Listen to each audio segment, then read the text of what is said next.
Welcome to the Introductions Necessary podcast, a daily introduction to the contributions of women working in STEM fields. Though powered flight started with the Wright brothers in North Carolina, by the beginning of World War I, the U.S. lagged behind Europe in airplane technology. On March 3, 1915, Congress founded the National Advisory Committee for Aeronautics, or NACA, to bridge the gap. The organization would later become the National Aeronautics and Space Administration, NASA.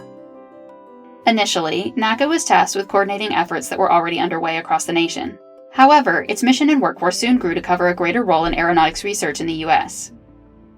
Research in the 1910s and 1920s included flight tests and streamlining studies.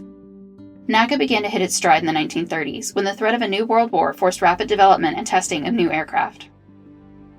In 1939, Kitty O'Brien became the first female engineer hired by NACA, working at the Langley Memorial Aeronautical Laboratory.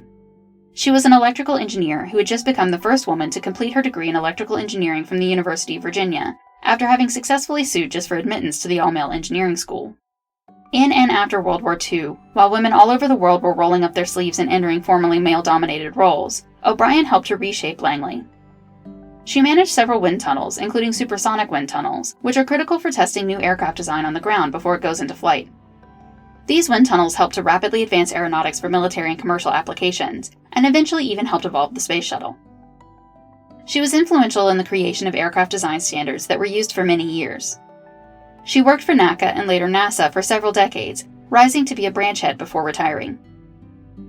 O'Brien Joyner was a member of the Institute of Electrical and Electronics Engineers, an honorary life member of the Engineers Club of the Virginia Peninsula, and a member of the Daughters of the American Revolution. It was at NACA that she met Upshur Joyner, a physicist who would become her husband.